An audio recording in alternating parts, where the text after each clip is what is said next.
আসসালামু আলাইকুম প্রিয় ফুটবল ফ্যান্স।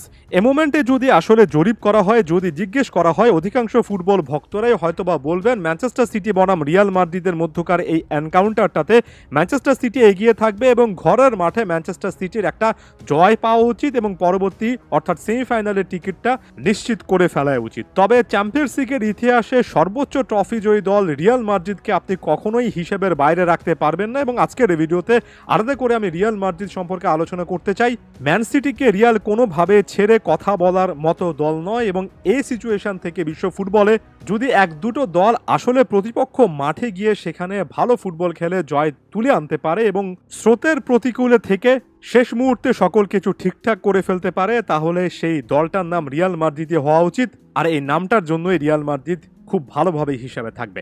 কয়েকটা জায়গা থেকে রিয়াল মাদ্রিদের এর আগের ম্যাচে ভুল ছিল, সেগুলো আইডেন্টিফাই করতে চাই।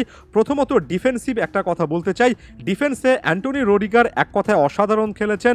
এর্লিং হল্যান্ডকে অনেকটাই ফাইনাল থার্ডে বাক্সবন্দি করে ফেলেছিলেন। তবে একটা জায়গা থেকে আমার কাছে মনে হয়েছে যে রিয়ালের ডিফেন্স কিছুটা হলো ক্যালকুলেশনে ভুল করেছে। সেটা হচ্ছে ম্যাচের আওয়ার মার্ক পার হওয়ার পরে কিছুটা হলো টায়ার্ড লেগ ছিল এবং ডিবক্সের বাইরে থেকে ম্যানচেস্টার সিটি প্লেয়ারদেরকে শট নেওয়ার স্পেসটুকু তারা দিয়ে ফেলেছে। আমি ম্যাচ পরবর্তী ভিডিওতে বলেছিলাম মনে হচ্ছিল যে বার্সার বিপক্ষে রিয়াল মাদ্রিদ ডিফেন্স করছে, অর্থাৎ বার্সেলোনা প্লেয়াররা দূরপাল্লার শট খুব কম নেন। ওই জায়গা থেকে রিয়াল মাদ্রিদ ডিবক্সের মধ্যে তাদের লাইনটা ঠিক রাখে।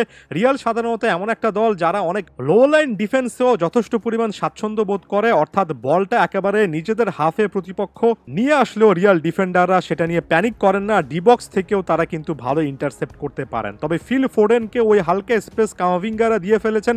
পরবর্তীতে ইয়েস্কো গ্যাভার্ডিওলকে টনি ক্রুজ ক্লোজ ডাউন করেননি। এই যে হালকা স্পেসটা দিয়ে ফেলেছেন, এটা ম্যানচেস্টার সিটির বিপক্ষে দেওয়া যাবে না, কারণ ম্যানচেস্টার সিটিতে শুধুমাত্র ফোর্ডেন বা গ্যাভার্ডিওল টাইপের প্লেয়াররা নন। পরবর্তীতে আপনি যখন কেভিন ডি ব্রুইনাকে দেখবেন, রদ্রি, হল্যান্ড, আলভারেস এরা কিন্তু ডিবক্সের বাইরে থেকে শট নেন। এই জিনিসটা আলাদা করে মাথায় রাখতে হবে।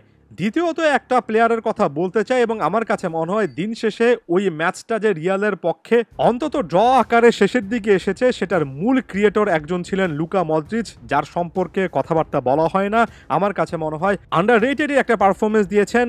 ফেদেরিকো ভালভার্দে অসাধারণ একটা ভলিতে গোল করেছেন, তার আগে বা পায়ে দুর্দান্ত একটা অ্যাসিস্ট করেছেন ভিনিসিয়াস জুনিয়র। তবে তারও আগে ভিনিসিয়াসকে বলটা কে দিয়েছেন সেটাতে যদি ফোকাস করেন, লুকা মডরিচ নামটাই খুঁজে পাবেন। মিডফিল্ডে বড় রকমের একটা এরিয়া কভার করে ভিনিসিয়াসের কাছে তিনি বলটা এনে দিয়েছেন।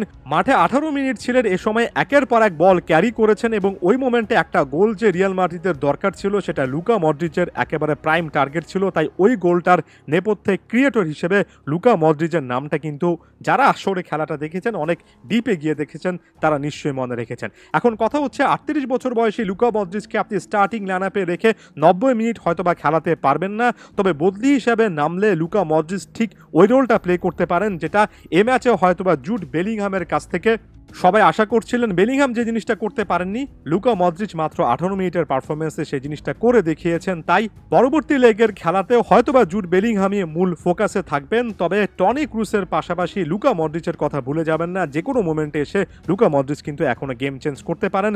মডরিচকে এই টাইপের ম্যাচে কার্লো আনচেলত্তি কিভাবে ইউজ করবেন সেটা খুবই ভাইটাল একটা ফ্যাক্ট হতে যাচ্ছে, ভুলে যাবেন না। পরবর্তী রাউন্ডে যেতে ম্যানচেস্টার সিটির যেমন একটা জয় দরকার, একটা গোলই দরকার বা একটা গোলের ব্যবধান দরকার, রিয়ালের ক্ষেত্রেও কিন্তু ঠিক একটা গোলের ব্যবধানই দরকার এবং এই একটা গোল ক্রিয়েট করার ক্ষেত্রে লুকা মডরিচের ওই ভালভার্দে গোলের ইম্প্যাক্টটা দেখুন, সেখানে বুঝতে পারবেন যে এখনো কি লেভেলের সার্ভিস এই 38 বছর বয়সী ক্রোয়েশিয়ান ফুটবলার দিচ্ছেন।